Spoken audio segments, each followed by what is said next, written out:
अभंगाची पार्श्वभूमी फार सुंदर अशा प्रकारची आहे। जगद्गुरु तुकोबराय या अभंगाद्वारे एक मोठी प्रचिती आपल्याला पुढे मांडतात महाराज। या प्रचितीतून संत महात्म्यांची भेट अलौकिक अशा प्रकारची आहे। त्या भेटीचं वर्णन, त्या काळाचं वर्णन, संतांचं वर्णन जगद्गुरु तुकोबराय हे करत असताना याकरता केलेला प्रयास, याकरता केली गेलेली साधना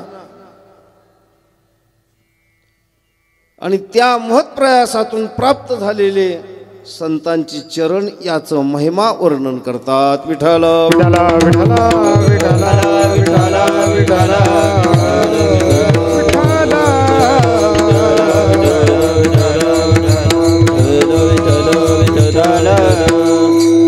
अशा स्वरूपाने आता अभंग नेहमीच्या माझ्या पाठातला आहे, परंतु आज मी थोडंसं ह्या गायनामध्ये आणि ह्याच्यामध्ये थोडा गुंतलो गेलो। काय रे भाऊ सुरुवात?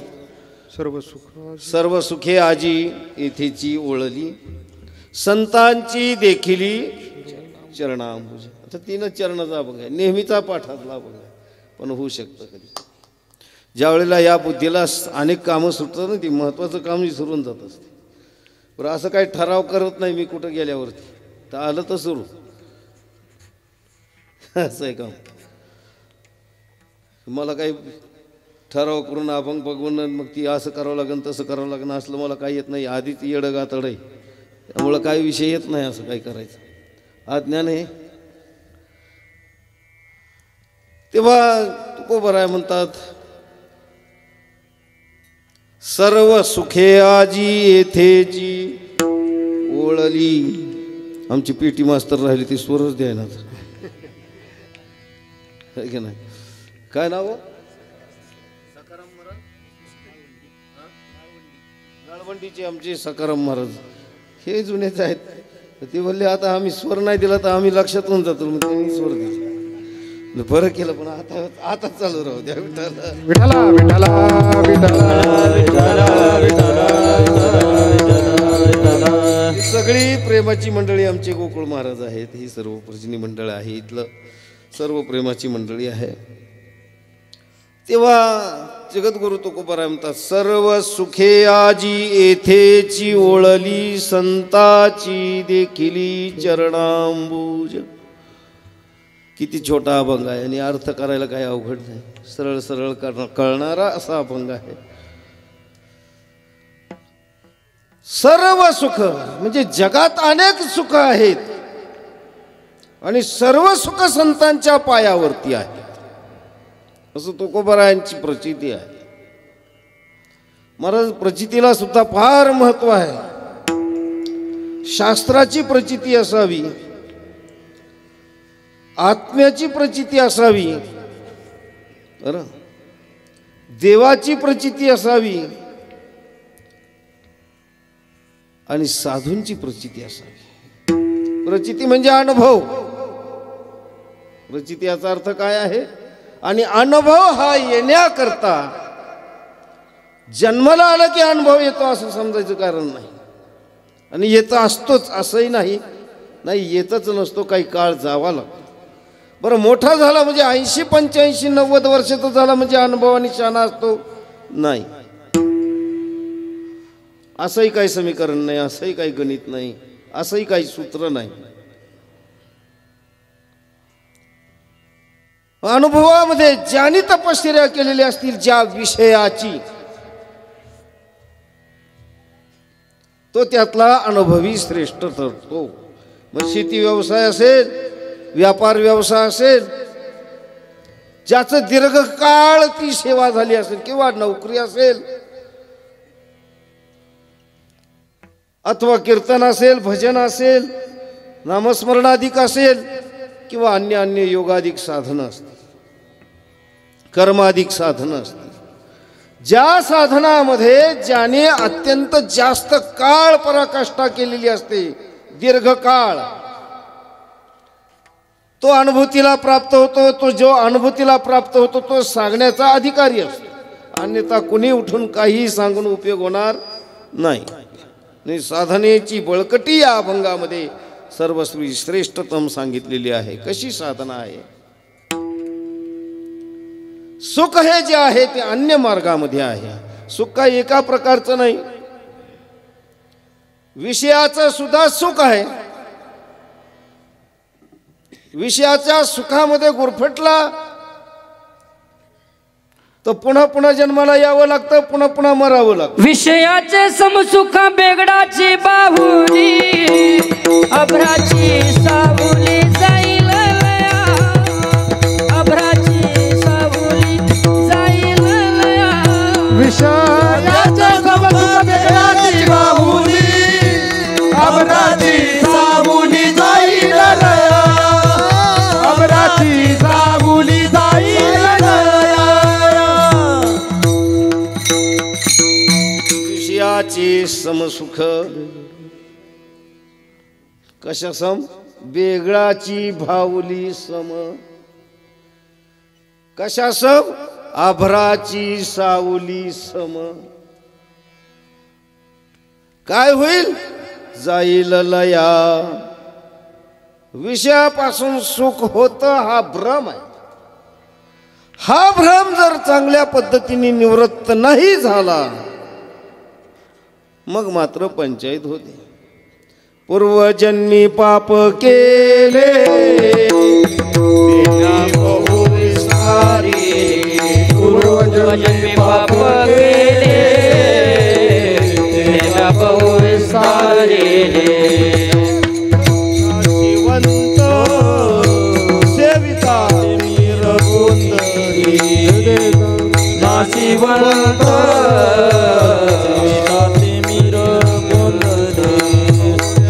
लक्ष योगी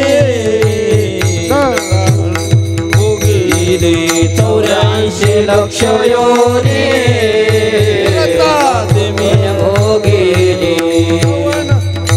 रबनी दोन्ही नेत्र आंधळे, दृष्टी आरपले दोन्ही नेत्र आंधळे, दृष्टी आरपले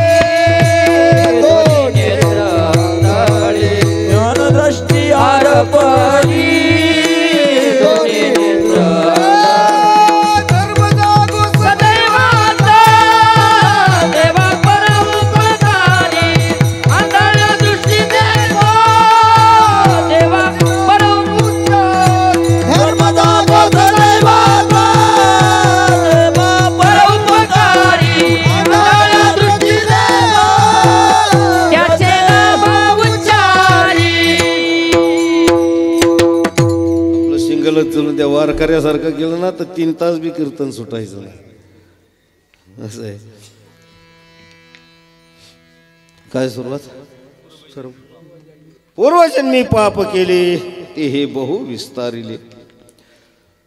अत्यंत त्या पापामुळे विषयाची वासना निर्माण होते. विषय जसा आहे तसा समजतही नाही, कळतही नाही आणि त्याचा परिणाम त्याची वासना निर्माण होते. जसा आहे तसा विषय सुद्धा कळावा लागतो. कोणताही विषय असेल, शब्द स्पर्श रूप रस गंध ह्या पंचविषयामध्ये अन्य अन्य उपविषय आहेत. त्याचे या विषयाचं ज्ञान व्हावं लागतं. जर ज्ञान झालं तेही नुसतं ज्ञान होऊन भागत नाही तर त्याचं यथार्थ ज्ञान व्हावं लागतं.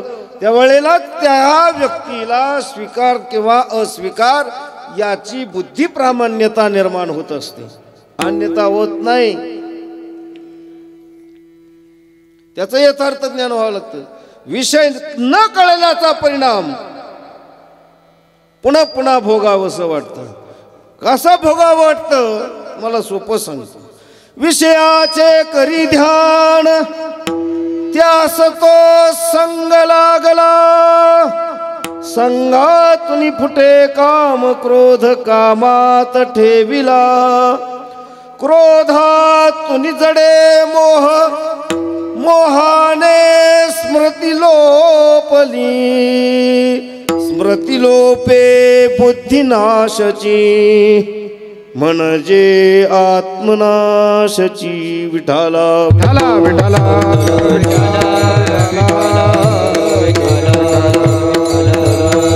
एवढा विषय अवघड आहे.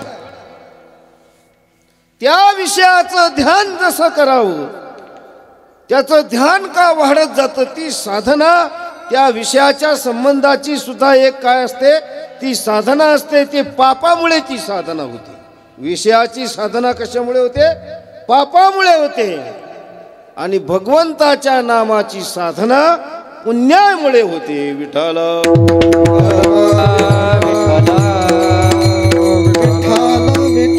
कित्येक असे आहेत परमार्थामध्ये येतात काही पुण्याईमुळे, पण वासना घेऊन आलेले असतात. या वासनेमध्ये सुद्धा अनेक प्रकार निर्माण होतात. कुणाची देह वासना आहे, कुणाची लोक वासना आहे. लोकांनी मला मान्य करावं म्हणून करता शास्त्राचा काथ्याकूट केला जातो. म्हणजे शास्त्र चिंतन केलं तर का माझ्यापेक्षा कोणी विद्वान नसावं, ते विद्वत्तीचा टेंबा का मिरवायचा, तर लोकमान्यते करता. म्हणून त्या लोकमान्यते करता शास्त्र वासना निर्माण होते. शास्त्र अवलोकन करायचं असतं, पण शास्त्र अवलोकन करून ते पचवावं लागतं. नाही तर लोका सांगे ब्रह्मज्ञान आपण कोरडे पाषाण. विठाला विठाला विठाला विठाला विठाला बोला कुंडली कवरदार विठ्ठल श्री ज्ञानदेव ज्ञानेश्वर महाराज श्रीमंत श्री जगद्गुरु महाराजांची तुकोबरायांची असणारी साधना ही आगळी वेगळी अशा प्रकारातली आहे. बरं, फार वेगळी साधना आहे महाराज. संत हे अवतारी महापुरुष आहेत. अवतारी महापुरुष आहेत तर संतांना सुद्धा ओळखता आलं पाहिजे. संतांना ओळखण्याची ही दोन मार्ग आहेत. एक सगुण स्वरूपाने संत ओळखावा, दुसरा निर्गुण स्वरूपाने संत ओळखावा. हे सगुण ठीक आहे, पण निर्गुण काय भानगड काढली. सगुण जसं ओळखावं तसं निर्गुण स्वरूपाने सुद्धा संत कळाले पाहिजे. सांगतो तुम्हाला, संत महात्मे जे आहेत जगद्गुरु तुकोबरायाच्या संबंधाने एका काळचे कट्टर विरोधक रामेश्वर शास्त्री साधे सुधे नव्हते, दशग्रंथी ब्राह्मण होते. शास्त्राचा अभ्यास होता. याला शास्त्र वासना म्हणतात.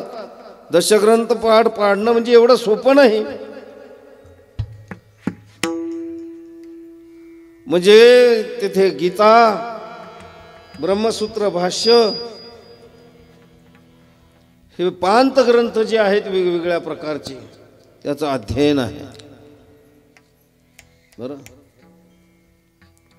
आणि मग ते प्रस्थानत्रयीचं चिंतन करत असताना दशग्रंथाचं चिंतन करून पंडित प्रवीण अशा प्रकारचे असणारे रामेश्वर शास्त्री, पण तुकोबरायांच्या एका काळचे कट्टर विरोधक असणारे. तुकोबरायांना खूप त्रास झाला महाराज त्या काळामध्ये. परंतु तरीही महाराज का आपला राग करत नाहीत. आपण एवढाही त्यांचा छळ केला तरी अंगावरून पाठीवरून हात फिरून मला झालेला आता हा अनेक प्रकारचं त्रास त्यांचा स्पर्श झाला तरी सुद्धा निवारण होतो, निवृत्त होतो. एवढी शक्ती काय महाकाय त्या दिव्य देहामध्ये आहे याचा अनुभव प्राप्त करत असताना महाराज म्हणतात, रामेश्वर भट्टाने अनुभव घेतला तुकोबरायचा. सगुण स्वरूपामध्ये स्पर्श झालं की माणसाची प्रवृत्ती बदल. त्याचं नाव संत आहे. कितीही दुर्जन असू द्या, संत दुर्जनाला भेट नाही, दुराचार्याला भेट नाही, पापी माणसाला भेट नाही. कोण संत? तुम्ही आम्ही नाही. संत नवती जगा मानसाच्या सारिखे जगा मानसाच्या सारिखे संत नव्हते जगा मानसाच्या सारिखे संत नव्हती जगा मानसाच्या सारिखे समुद्र नदी नये पैगा समुद्र नदी नव्हे पैगा पाषाण म्हणून नये लिंगा पाषाण म्हणून नये लिंगा संत नव्हती जगा मानसाच्या सारिखे संत नव्हती जगा मानसाच्या सारिखे संत नव्हती जगा मानसाच्या सारिखे संत नव्हती जगा मानसाच्या सारिखे ज्ञानोबरायांनी सिद्धांतच केला महाराज. समुद्र नव्हे नदी नव्हे पैगा पाषाण म्हणू नये लिंगा संत नव्हती जगा माणसा त्या सारिखे. आकार माणसाचा आहे पण माणसं नाहीत महाराज. ते चालते ज्ञानाचे बिंब तयाचे अवयव सुखाचे कोण एर माणूस पण ते भांब लौकिक भाग असं ज्ञानोबा याचं वर्णन आहे. ते चालते ज्ञानाचे बिंब ही अनुभूती रामेश्वर भट्टांना आली ती सगुण स्वरूपाची आहे. ही नुसती एकट्यापुरती नाही त्यांना अनुभूती आली जगाला सांगत सुटले. त्या विद्वत रत्न त्यांची जी ब्रह्मवृंद होतं ब्राह्मण मंडळी होती त्यांना सांगायला लागले. कोण सांगाले? दशग्रंथी ब्राह्मण विष्णू शास्त्री काय सांगायला लागले? तुका विष्णू नाही तुझा तुका विष्णू नाही तुझा तुका विष्णू नाही तुझा तुका विष्णू मने रामेश्वर भट्ट द्विजा तुका विष्णू नाही तुझा तुका विष्णू नाही तुझा मने रामेश्वर भट्ट द्विजा तुका विष्णू नाही तुझा विष्णू नाही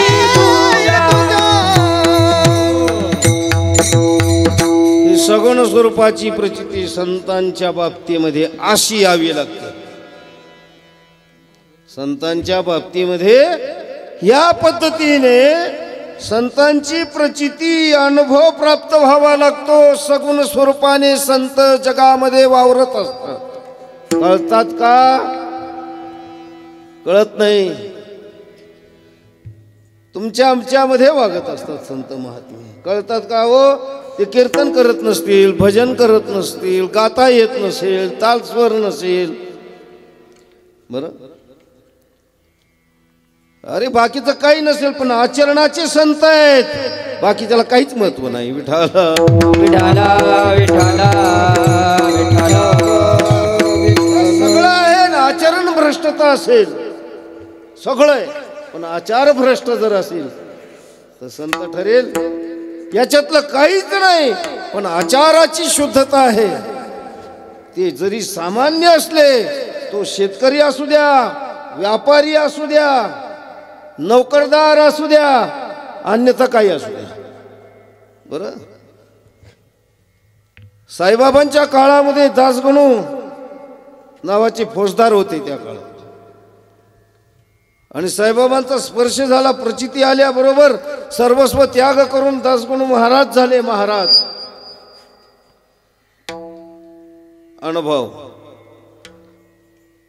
आचार शुद्धता म्हणून ग्रंथ लिहिले दासगणून. हे काय सामान्य दासगणू आहेत? मोठा अधिकार.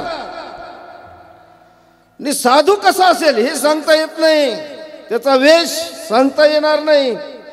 कधी नग्न अवस्थेत भेटतील, कधी पोशाखामध्ये भेटतील, कधी राज पोशाखामध्ये भेटतील, भरदारी भेटतील, कधी दारिद्र्य नारायणासारखे राहतील, कधी कसे न कधी कसे. पण आचाराची ज्याच्याजवळ शुद्धता असते तो श्रीमंत असो, गरीब असो, मध्यम असो, व्यापारी असो, शेतकरी असो, अन्यथा महाराज असो, नाही तर कोणी वारकरी असो, पण ज्याच्याजवळ आचाराची शुद्धता आहे त्याचं आगळं वेगळं स्थान या जगामध्ये आहे. विठाल विठाल विठाल कुंडली कबरदार श्री ज्ञानदेव तेव्हा या स्वरूपाने सगुण स्वरूपाने प्रचिती आली. म्हणे रामेश्वर भट्ट द्विजा तुका विष्णू नाही तुझा, विष्णूपेक्षा वेगळे नाही. म्हणे विष्णू कसे आहेत? सगुण साकार. किता तुलनेशी ब्रह्म तुकासी आले म्हणून रामेश्वरी चरणी मस्तक ठेविले आरती तुकारामा.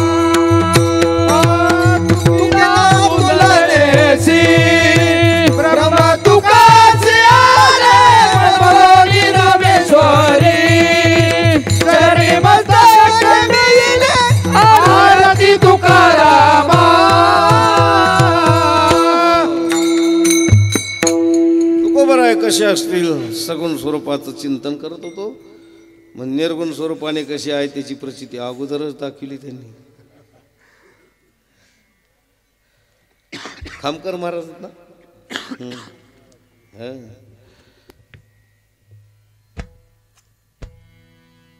तुकिता तुळणेशी ब्रह्म तुकासी आले म्हणून रामेश्वरी चरणी ब्रह्म तुकाशी आले. तर ब्रह्म काय सगुण आहे? ब्रह्मदा बोटाने निर्देश करून दाखवता हे ब्रह्म याला म्हणतात. असा बोट निर्देश करण्याची वस्तू आहे ब्रह्म, म्हणजे वस्तू नाही. त्या ब्रह्माची अनुभूती सुद्धा घेण्या इतका अधिकार रामेश्वर भट्टापर्यंत पोहोचला होता. म्हणूनच वर्णन करता आलं. निर्गुण स्वरूपाचं वर्णन आहे. अशा महान संतांची भेट तुकोबराय म्हणतात. पूर्ण पदाला पोहोचलेले, पूर्णत्वाला प्राप्त झालेले, ब्रह्मस्वरूप असणारे जगद्गुरु तुकोबराय पहिल्या चरणामध्ये व्यक्त करतो. सर्व सुखे आजी येथे ती मला, सर्व सुखे आजी येथे ती मला, सर्व सुखे आजी येथे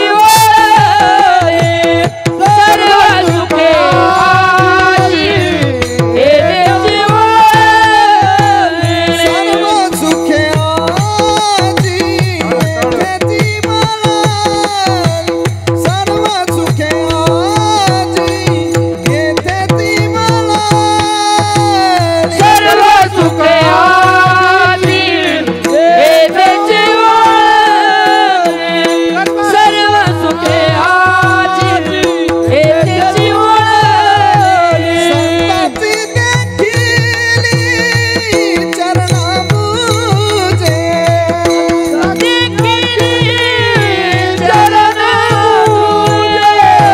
संतांची देखिली चरणाबुजे, संतांची देखिली चरणाबुजे, सर्व काळ होतो ठावीक माया, सर्व काळ होतो ठावीक माया, काळ होतो आठवीत माई, सर्व काळ होतो आठवीत माई.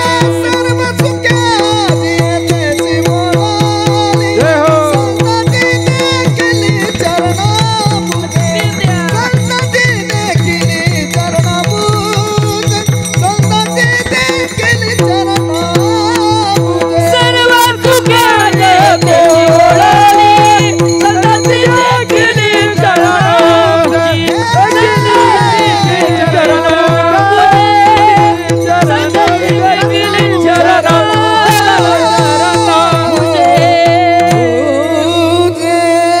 सर्व सुखे आजी तुकोबराय वर्णन करतात महाराज. एवढा मोठा अधिकार आहे तुकोबरायचा. एवढ्या पूर्णत्वाला पोचलेल्या महात्म्याने म्हणावं सर्व सुखे आजी येथेची वळली. कोणत्या ठिकाणी? चार ती सर्व सुख म्हणजे सुखाचे विविध प्रकार निश्चित आहेत. कोणते प्रकार आहेत सुखाचे? विषयाच्या सुखाचं आपण चिंतन केलं थोडक्यामध्ये, जसं विषयाचं सुख आहे तसं लोकातलं सुद्धा सुख आहे. कोणतं? मोहरलोक, स्वरलोक, जनलोक, तपलोक, ही सुद्धा सुखाची स्थानं आहेत. जसं जसं कर्म करावं आणि तसं तसं पुढं सरकावं. म्हणे संसारी जन्मीजे यज्ञाधिक कर्म कीजे आणि मग स्वर्ग सुख भोगीजे मनोहर. हे दुसरं सुख आहे बघा. हे सुख दुसरं आहे. हे कुठलं सुख आहे? हे आपल्या ह्या भूतलावरच्या सुखासारखं नाही. हे स्वर्गातलं सुख आहे. ज्या ठिकाणी आता ते काय पाहिलंय का तुम्ही? नाही पाहिलं. शब्दांनीच वर्णन करता येते. प्रत्यक्ष अनुभव आहे का? नाही. पण अनुमानाने सांगत राहावं, शब्द प्रमाणाने सांगत राहण्याचा भाग आहे. म्हणजे तिथं मोठमोठाले ऐरावत आहेत, चांगल्या चांगल्या प्रकारचे तिथे खायला वस्तू आहेत, पिण्याकरता. गटारीतलं पाणी आहे? नाही नाही. म्हणजे अमृत आहे, शब्दानेच म्हणायचं नुसतं. कुठं मिळतंय? म्हणे तिथं अमृत मिळतं. चांगले चांगले दिव्य भोग त्या स्वर्गामध्ये आहेत. सुखच आहे का दुःख आहे? एवढं करण्यासाठी तर जन्माला येऊन यज्ञयागादी कर्म करून आणि पुन्हा त्या स्वर्गाला जाण्याचा प्रयत्न करतात माणसं. 100 यज्ञ करण्यात आयुष्य खर्ची घालून स्वर्ग मनोहर त्या ठिकाणचं सुख प्राप्त करून घेण्याकरता, दिव्य सुखाची प्राप्ती करून घेण्याकरता मनुष्य आणि काय करतात तर प्रयत्न करत राहतात. मग तिथं जरी पोहोचलं तरी तुकोबारायांना चांगलं माहिती होतं हे जे सुख मनोहर आहे अन्य अन्य प्रकारचं त्या स्वर्गसुखाचं वर्णन आहे. इंद्राधिकाचं राज्य त्या ठिकाणी आहे, तरी सुद्धा त्या सुखाला नाश आहे. धर्म नाशिवंत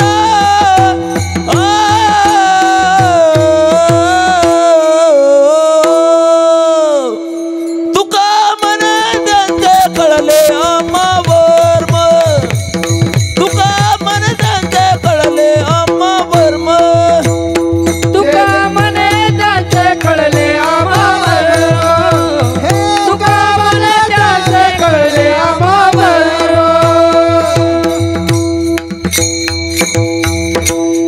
तुका म्हणे त्याचे कळले आम्हावर. जे जे कर्मधर्म नाश म्हणजे कर्माने आणि धर्माने प्राप्त होत असतं, याचा अर्थ पाप पुण्याधिकांनी जो काही प्राप्त होणारी गोष्ट आहे, काही वा नशिबाने आणि काही पुण्यकर्मामुळे जे प्राप्त होणारी गोष्ट आहे ती नश्वर आहे, नाशिवंत आहे. या संबंधाने ज्ञानोबराय मौली सांगतात, जव पुण्याची पावटी सरे सवेची इंद्रपणाची उटी उतरे. येऊ लागती माघारी मृत्यूलोका. मनोहर सुख असलं तरी उपयोगाचं नाही आणि या मृत्यूलोकात सुखाचा पताच नाही. सुखाचा पता नाही. मग हे काय? हे भ्रमातलं सुख आहे. हे कशातलं सुख आहे? आता भ्रमातलं सुख का म्हणायचं? तर सुखच नाही पण म्हणायचंय म्हणून भ्रमातलं म्हणायचं. ते सुखच नाही. काय आहे? सुखाचा भास आहे, भास. आणि त्या सुखाच्या भासातच मानवाचं आयुष्य व्यतीत होत असतं. पशुच्या ठिकाणी तर हा विषयच नाही. पशु काय पाप पुण्य जाणती, उत्तम मध्यम त्याला भोग कळतो का? कोणी एक उपजता मरती, अंध होती पांगुळ बहिरमुखी, 184 न चुके. हे काय त्यांना कळण्याची गोष्ट आहे महाराज, त्याच्या पलीकडची अवस्था. पण ज्यांना कळतं त्या मानवाला त्याच्यासाठी सुद्धा हे सुख नसून हा सुखाचा भास आहे. म्हणजे सुखच नाही. सुख नाही कोठे आलिया संसार. सुख नाही कोठे आलिया संसारे.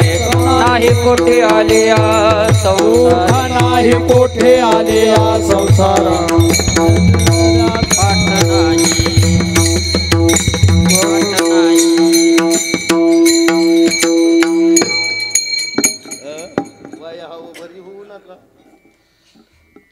सुख नाही कोठे आलिया संसारी संसारात सुखच नाही. अरे संसारच नाही तर सुखाचा घ्यायला विचार करायचा. न झाला प्रपंच आहे परब्रह्म. तथा प्रपंच आहे परब्रह्म. न प्रपंच आहे परब्रह्म. प्रपंच आहे परब्रह्म.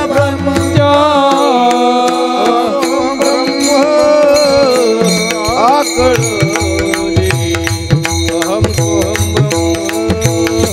आकळले अहम सोहम ब्रह्म. आकळते अहम सोहम ब्रह्म.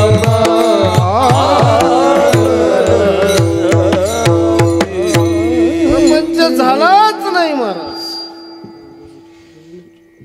दिसतंय त्याचं काय करायचं. ते दिसण्याला सुद्धा एकाला आश्रय नाश आहे, एकाला परता नाश आहे आणि एकाला स्वतो नाश आहे. या तिन्ही नाशात अडकलं.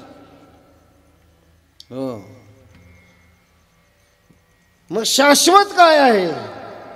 ज्याला प्रागभाव नाही. प्रागभाव उत्पत्तीपूर्वीचा भाव, त्याला प्रागभाव नाही. कृष्णा महाराज तुमच्यासाठी चिंतन सांगतो थोडं. विठाल विठाल विठला विठला विठला विठला विठला विठला. उत्पत्तीपूर्वी जे शक्यता असते निर्माण होण्याची, मध्ये निर्माण होतं. निर्माण झालं की ते उत्पत्तीपूर्वी नाहीचा भाग होतो, म्हणजे त्याचा अभाव असतो. त्याला प्रागभाव म्हणावा. उत्पन्न झाल्यानंतर प्रध्वंस होऊ शकतो आणि होतोच. त्याला प्रध्वंस अभाव म्हणतात. पुढे अनोन्य अभाव असतो. एक घटाचा पट आणि पटाचा घट कधी एकरूप होत नाही. घट वेगळा आणि पट वेगळा असतो. पट म्हणजे वस्त्र कपडा आणि घट म्हणजे गाडगं. गाडगं फुटलं जातं प्रहार केल्याबरोबर, प्रध्वंस होतो. कपडा जीर्ण होतो आणि संपून जातो. बघा जगात किती कपडे निर्माण झाले असतील. जीर्ण होऊन काही काही काही धुळीला मिळून मिळून माती मोल झाले, मातीच झाली त्यांची. काही जळून राख झाली, ती माती झाली. असा किती वस्त्र जरी झाले तरी ते सर्व नाश होणारच आहे. किती जगाच्या पाठीवर मडके झाले तरी सुद्धा त्याचाही काय आहे, प्रध्वंस आहे. हा प्रध्वंस झाला म्हणजे नाशानंतरचा अभाव, प्रध्वंसा अभाव. त्याच्यानंतर आहे अनोन्य अभाव. हे ते नाही ते हे नाही, घटपट नाही पट घट नाही, अनोन्य अभाव आहे. आणि पुढे असा प्रकार आहे अत्यंत अभाव. अगाजी झालीची नाही तयाची वार्ता पुससी काही. पुढे मागुता कदा कल्पांती घडे ना. जसं आहे तसं आहे, नाहीच. न झाला प्रपंच आहे परब्रह्म. झालंच नाही, मग त्याचा काय विषय घेणार. म्हणून जे शाश्वत स्वरूप असतं त्याला या चार अभावाचा प्रतियोगी म्हटलं जातं. तोच आत्मा. विठाला विठाला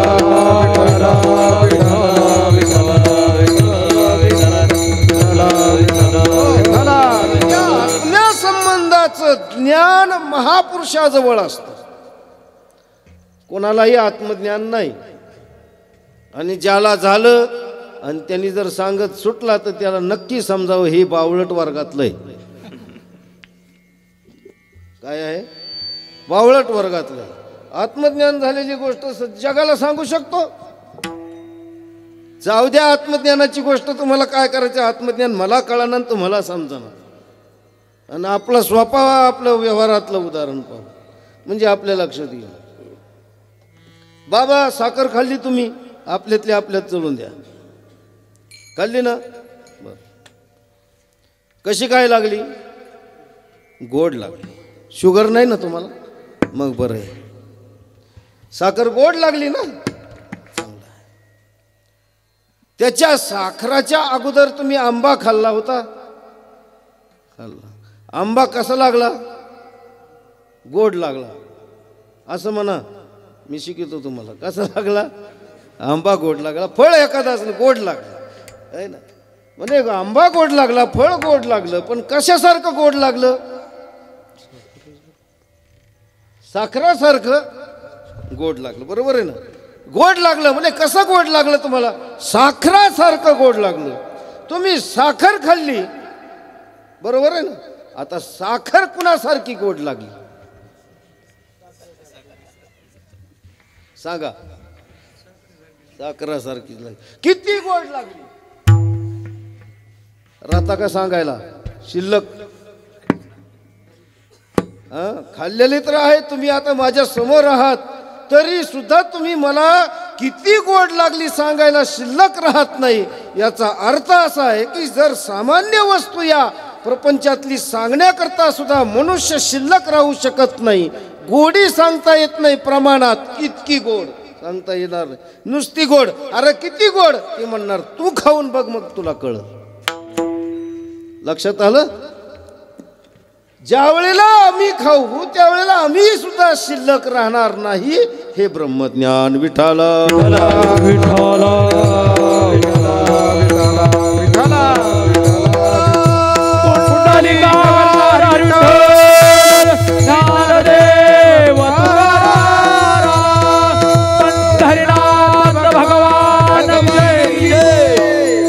उगाच म्हटलं नाही. ब्रह्मज्ञान जरी कळे उठावो, ब्रह्मज्ञान जरी कळे उठावो, ब्रह्मज्ञान जरी कळे उठावोठी, ब्रह्मज्ञान जरी कळे उठावोठी. तरी कायम तुटी वेदशास्त्रे, तरी कायम तुटी वेदशास्त्रे, ब्रह्मज्ञान जरी कळे उठावो, ब्रह्मज्ञान जरी कळे उठावो. तरी काय तुटी वेदशास्त्रे, तरी काय तुटी वेदशास्त्रे, ब्रह्मज्ञान जरी कळे उठावोठी, ब्रह्मज्ञान जरी कळे उठावोठी.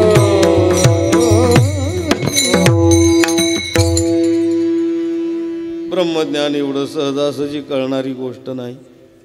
म्हणून संताकडे जावं लागतं. अधिकारी महात्म्याची भेट घेण्याकरता रात्रंदिवस. आणि तुकोबारायांचं काय तळमळ चाललेली होती. ऐशी चिंता करी सदा सर्व काळ, ऐशी चिंता करी सदा सर्व काळ.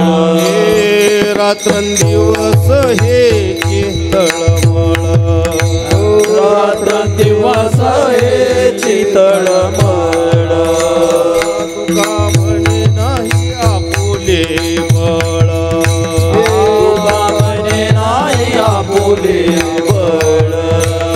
येणे पावेन फळ निश्चये, तेने पाळेन फळ निश्चय, येणे पावेन फळ निश्चयेसी, तेने पावेन फळ निश्चय.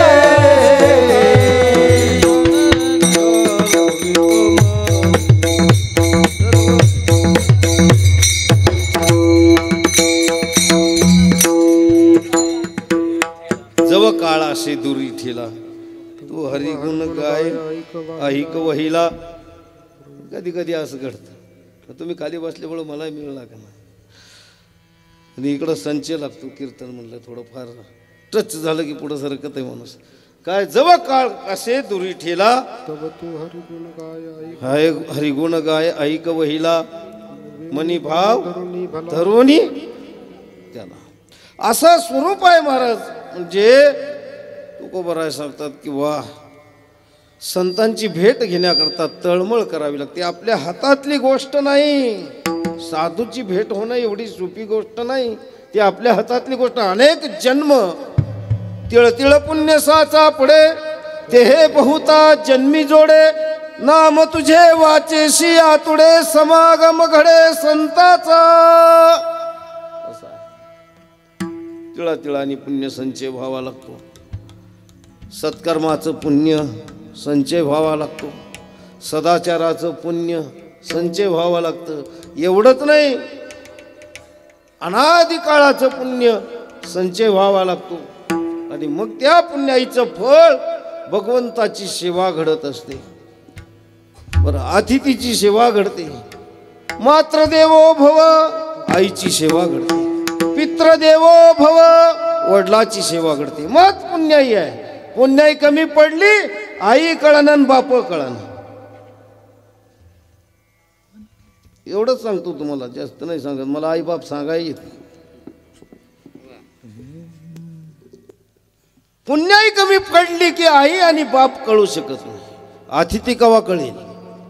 अतिथी कळण्याकरता ही पुण्याईची लागते. आणि एक या जन्मामध्ये ह्या पुण्याचा संचय होत होत जातो. आणि पुण्य एकदा परिपक्व अवस्थेला आलं, महाराज वर्णन करतात. पुण्य फळले बहुता फळले बहुता दिवस पुण्य फळले बहुता दिवस पुण्य फळले बहुता दिवस भाग्य उदयाचा भाग्य उदयाचा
शिवाजी बाबा मोका गाठून आले.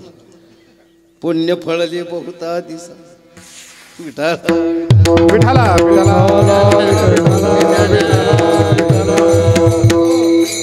पुण्य फळले बहुता दिवसा भाग्य उदयाचा ठसा झालो सन्मुख तो कैसा संत चरणी पावलो.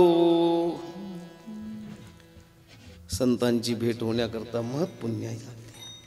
आणि त्या पुण्याईचा संचय झाला. भगवंताची सेवा घडते, अतिथीची सेवा घडते, आईची सेवा घडते, वडिलाची सेवा घडते. आणि या सेवेची पुण्याई वाढली की भगवंताची कृपा होते. जोपर्यंत देवाची कृपा होत नाही तोपर्यंत साधू भेटत नाही.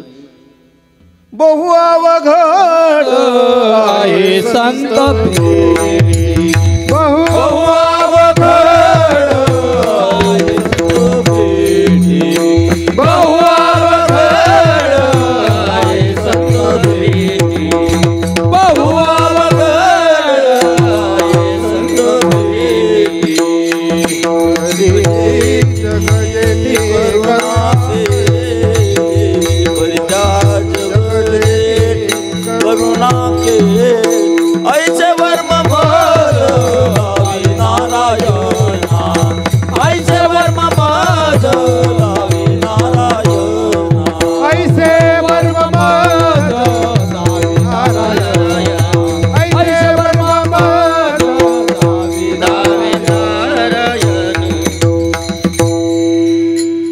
भगवंताची कृपा झाली की संत चरणाकडे माणसं वळतात पुण्यफळाला आल्यानंतर. आणि एकदा तिकडं वळाल्यानंतर रात्रंदिवस ज्याच्यासाठी तळमळ करत होता, प्राप्तीसाठी अखंड अशा प्रकारचं त्याचा ध्यास लागलेला होता, मिळत नव्हतं. सर्व सुखाची आशा जन्म गेला, क्षण एक मुक्ती यज्ञ नाही केला. हिंडता दिशासीन पावला, माया विचिरला जीव माझा, माझे स्वहित नेलती कोणी. असा रात्रंदिवस तळमळ करत होता महाराज. रात्रंदिवस तळमळ चालू होती. केव्हा मला कै हे बिरडे फिटेल, कै तो स्वामी भेटेल, युगाहुनी निमिष कै मी उद्धार पावेल, कै कृपा करील नारायण. कैसे सांगा तुम्ही संत जन, समाधान चित्तावा. कै उद्धार पावेल, कै कृपा करील नारायण.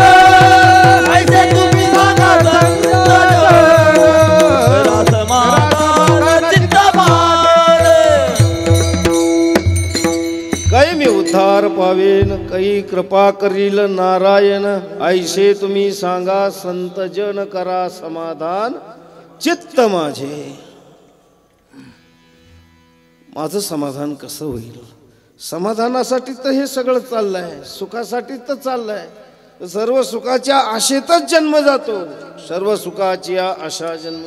एक क्षणभर सुख अपेक्षित आहे, पण क्षणभर सुद्धा सुखासाठी प्रयत्न करत नाही. क्षण एक मुक्ती, मुक्ती नावाचं सुखच आहे. क्षण एक मुक्ती यत्न नाही केला, हिंडता दिशा. उलट अडकत अडकत गेला, पण त्याच्यातून मुक्त होण्यासाठी खरं सुख आहे महाराज भोगात आहे की भोगाच्या त्यागात आहे? सुख कशात आहे? त्यागात आहे. कोण त्याग करतो? नाही सांगणारापासून नाही हो. काय त्याग केला? काहीच त्याग केला नाही ना. अरे भोगात दुःख आहे, मग त्यागात सुख आहे का? त्यागात तर त्याच्याहून दुःख आहे. असं आहे ते. तंबाखू खाणाऱ्या माणसांनी सोडल्यावर त्याला विचारावं कस काय, बिडी पिणाऱ्या माणसांनी त्यांनी सोडल्यावर त्याला विचारावं कस काय चाललंय. दारू पिणारा माणूस त्यांनी सोडल्यावर 15-8 दिवसातच त्याला विचारायचं कस काय. तर बरं चाललंय. काही माणसं खोडीला असते म्हणते का हो, लोक तंबाखू चोळायला लागले, तुमच्या तोंडाला पाणी सुटत असन. मग तर जास्तीच ह्याचं नूर उतरतो. बाबा बाबा दुसरे तंबाखू चोळायला लागल्यावर तुम्हाला कसं काय वाटतं? लोक खोडीला असतील. ते म्हणते काय वाटायचं, वाटून वाटून खावा वाटत नाही, दुसरं काय. असं सगळा विषयाच्या भोगामध्ये असंच आहे. ती खावा वाटते. अरे त्यागात सुद्धा कंट्रोल करणं हेही दुःखच आहे. सोपं आहे काय? इंद्रियाला ताब्यात धरणं सारखं दुःख कोणतं नाही. मग काय सैराट सोडून देण्यात सुख आहे का? सैराट सोडण्यातही दुःखच. आणि आवरून तोलून धरण्यामध्ये सुद्धा त्याला सुद्धा भयानक त्रास आहे महाराज. ते काय सहजासहजी साध्य आहे काय? त्यालाच तप म्हणतात ना. तप कशाला म्हणतात? त्यालाच म्हणतात इंद्रियाचं दमन. बरं, शमन करता आलं पाहिजे, मनाचं दमन करता आलं पाहिजे, इंद्रियाचं शमन करता आलं पाहिजे. बरं, हे जे पंचकर्म इंद्रिय, पंचज्ञान इंद्रिय जे आहेत हे बाहेर विषयाकडे धावत असतात. आणि त्याला शमन करणं हे समाधी षटकामधलं भाग सांगतो तुम्हाला. साधन आहे याच्यामध्ये. विचारसागरामध्ये चिंतन सांगितलेलं लक्षात घ्या. विवेक, वैराग्य, समाधी षटक आणि मुमुक्षुत्व हे 4 भाग आहेत. आणि या 4 भागामध्ये समाधी षटकामध्ये शम, दम, उपरम, तितिक्षा, श्रद्धा आणि शेवट समाधान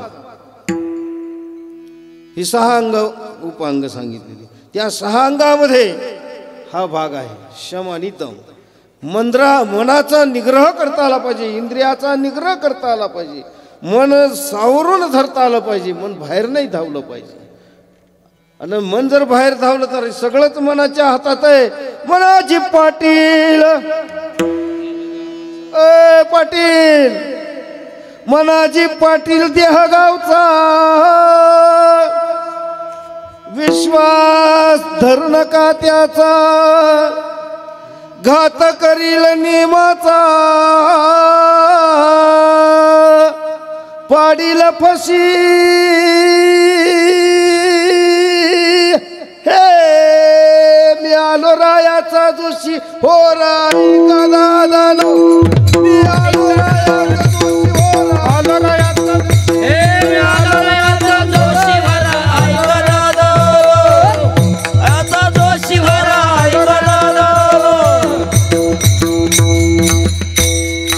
मनाजी पाटील देहगावचा. या देहगावाचा पाटील मनाजीराव आहे. आणि मग यांच्या मनात आल्यावर तर सगळ्या देहाला वस पाडतील हो. काय सांगावं, एकेकाचं ठाणं उठून टाकलं. बघा सगळा इतिहास आपल्या समोर येईल. या देहगावचा पाटील मात्र तसाच शिल्लक राहिला, एकटाच राहिला. आणि मग अधोगतीला गेला. सगळं गाव ठाणं उठलं तरी पाटलाचा वाडा तसाच पडका का असना, पण हायच पाटील तिच्या. अवघड गेला. मग तो शेवट तसाच राहिला. आणि मग त्याच्या कर्मधर्मानुसार पुन्हा पुन्हा जन्माला यानं आणि पुन्हा पुन्हा मरण. पुनरपि जननम पुनरपि मरणम पुनरपि जननी जठरे शयनम यह संसारे खलदुस्तरे कृपया पारे पाही मुरारे भज गोविंदम भज गोविंदम भज गोविंदम मूढमते. किती वेळा जन्म यावे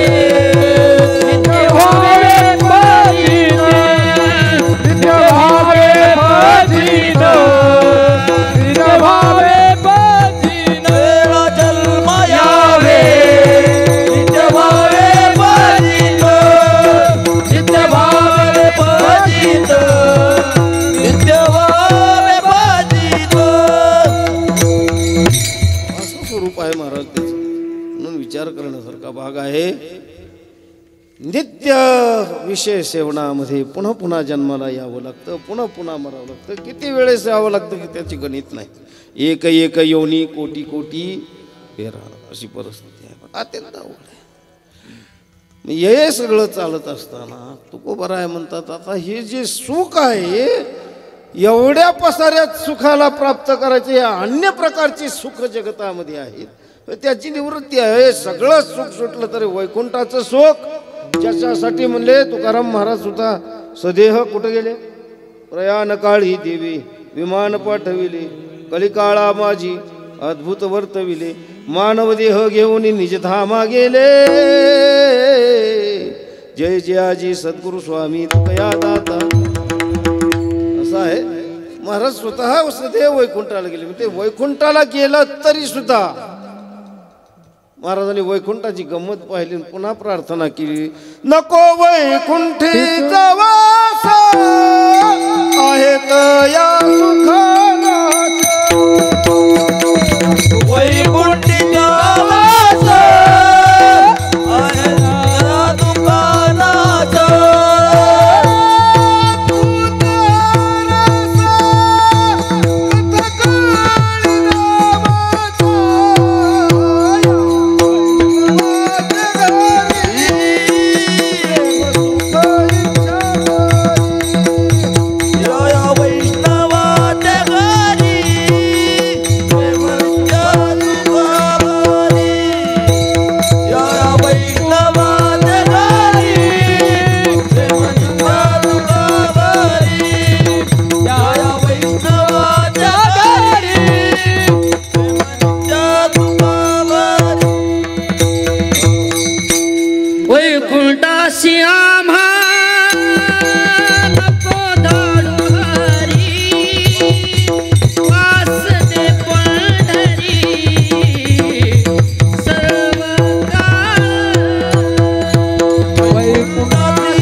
वैकुंठातलं सुख आहे तया सुखानाश. हे जसं स्वर्गाचं आहे ना तसंच वैकुंठाचं आहे.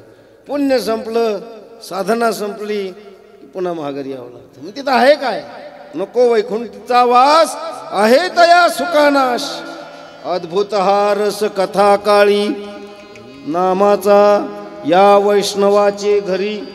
म्हणजे तिकडं काही नाही, खरं तर मजा इथे वैष्णवांच्या इथं. म्हणे या वैष्णवाचे घरी प्रेम सुख इच्छा करी का रिद्धी सिद्धीद्वारी कर जोडवणी तिष्ठती. एवढं मोठं या ठिकाणी ऐश्वर्य असताना ऐका यशस्वी अवतार्य स्वर्गीचे अमर इच्छिता ती देवा मृत्युलोकी भावा जन्म मृत्युलोकी भावा जन्म स्वर्गीय आम्हाला इच्छिता ती देवा मृत्युलोकी भावा जन्म मृत्युलोकी भावा जन्म.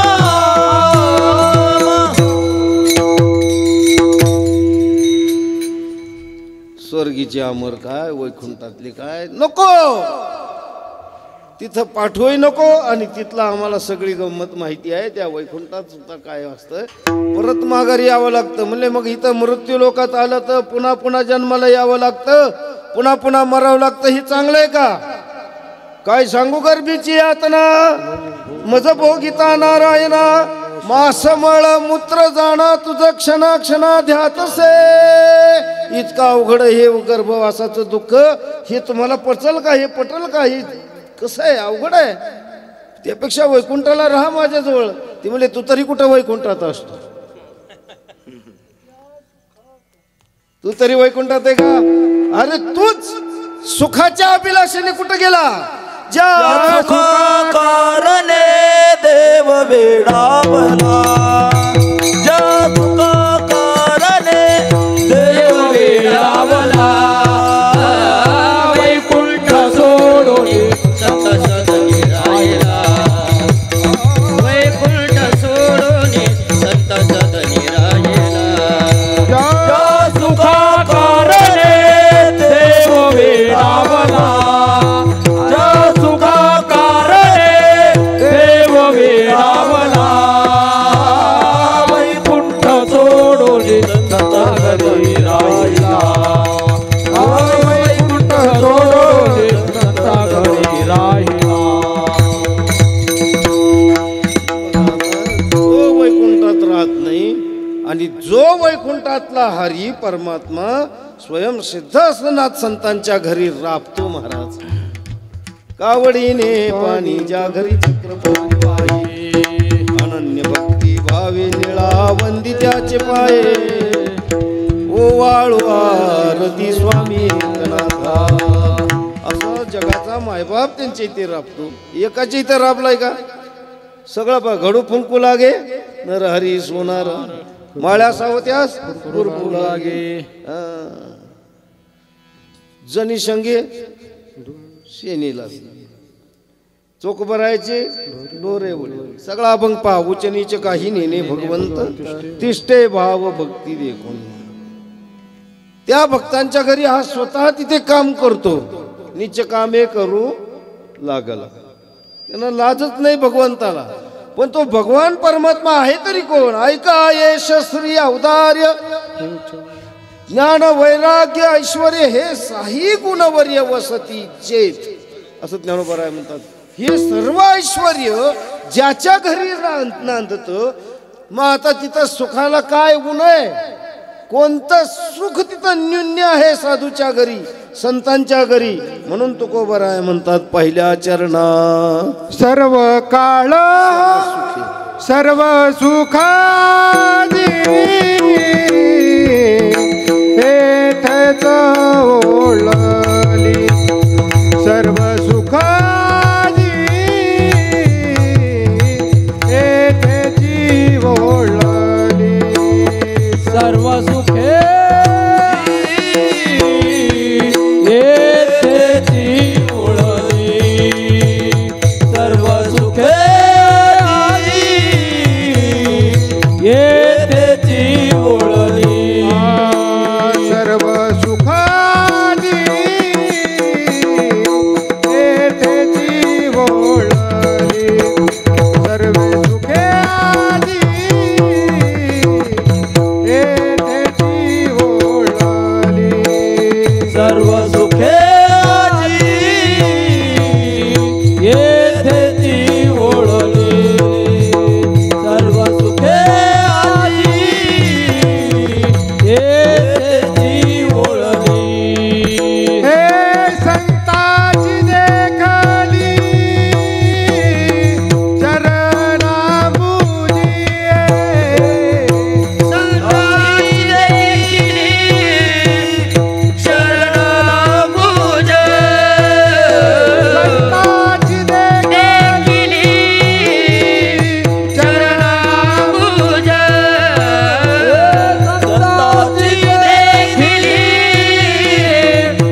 तो बनी वा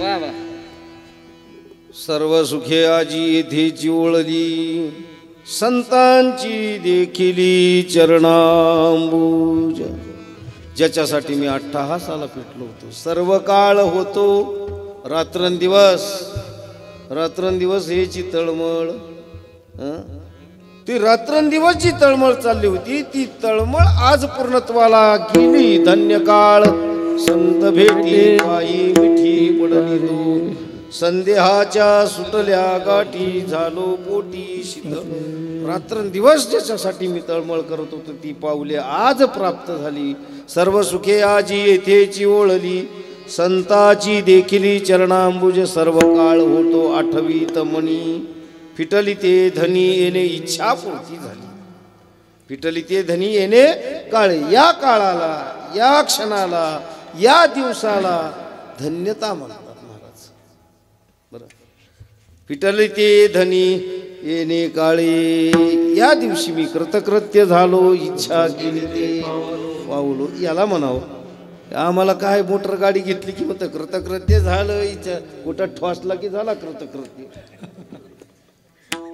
अरे गाडी घेणं म्हणजे कृतकृत्य होणं आहे सांगा बरं विमान घेणं म्हणजे कृतकृत्य होणं आहे जीवनातून या मुक्त होणं म्हणजे सुद्धा कृतकृत्य नाही मुक्त झाला तरी सुद्धा नाही मुक्तीला सुद्धा अमान्यता केली तुकोबारायांनी नाही मग संतांच्या चरणाजवळ प्राप्त होऊन ती सेवा ज्या दिवशी प्राप्त होती त्याला भाग्यवान म्हणतात महाराज म्हणून फिटली ते धनी येणे काळे त्या काळाचं वर्णन काय करू मगाच्या साखरेसारखं म्हणून शेवट महाराज सांगतात तुका म्हणे वाचा राहिली कुंठी तुका म्हणे वाचा राहिली कुंठी राहिली कुठली तुका म्हणे माता राहिली म्हणे वाचा राहिली कुंठी तुका म्हणे वाचा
विठले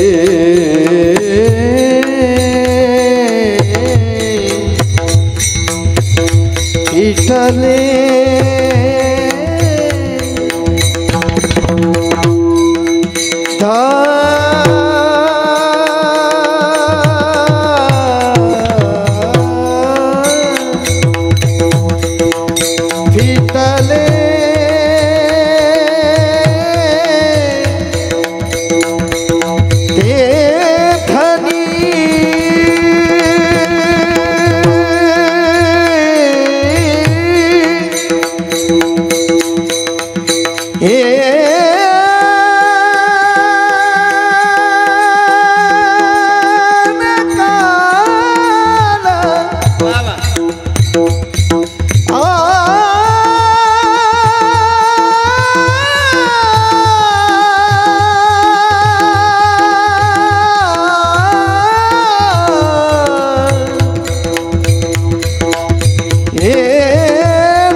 माऊली ज्ञानेश्वर माऊली ज्ञानराज ज्ञानेश्वर माऊली ज्ञानराज माऊली ज्ञानेश्वर माऊली ज्ञानराज माऊली ज्ञानेश्वर माऊली ज्ञानराज माऊली सर्व सुखे आजी येथेची वळली संतांची देखिली चरणांबूज सर्व काळ होतो आठवीत म्हणी पिटली ते धनी येणे काळी तुका म्हणे वाचा राहिली कुंठीत पुढे झाले चित्त समाधान सर्व काळ होतो आठवीत म्हणी पिटली ते धनी येणे काळी श्रीमंत श्री जगद्गुरु तुकोबरायांचा आणि या भंगावरती करविली तैशी केली कटकट वाकडे की नीट देव जाणे या प्रमाणाने या ठिकाणी झालेली सेवा तुम्हा सर्व संत मंडळींच्या आमचे हरिभक्तीपरायण आदरणीय वंदनीय पूजनीय असणारे शिवाजी महाराज बाबा या ठिकाणी आवर्जून उपस्थित झाले. वा धन्यवाद महाराज. तर लवकर आला असता तर अनेक जोर वाढला असता पण आता काय करायचं. तेव्हा नेहमीच आमचा त्यांचा प्रेमाचा संवाद असतो. महाराज या ठिकाणी येऊन उपस्थित झाले, समाधान वाटला, आनंद वाटला. असंच आपण येत राहावं. आम्ही ज्या वेळेला बोललो त्यावेळेला सेवा देत राहा अशी आम्ही आपल्या चरणी प्रार्थना याच प्रसंगाच्या अनुषंगाने करत आहोत. त्याचप्रमाणे या ठिकाणी हरिभक्तीपरायण आदरणीय याच ग्रामचं जे रत्न आहे ते आमचे चेअरमन साहेब हनुमंतराव येवले साहेबांनी या ठिकाणी मला उभा राहण्याची संधी तुम्हा सर्व ग्रामस्थांच्या विनंतीला मान देऊन या ठिकाणी येण्याचं केलं त्याबद्दल आपणा सर्वांचे मनपूर्वक आभार मानतो. आपणाला शुभचिंतन करतो आणि या ठिकाणी थांबतो. तुकाराम तुकाराम तुकाराम तुकाराम तुकाराम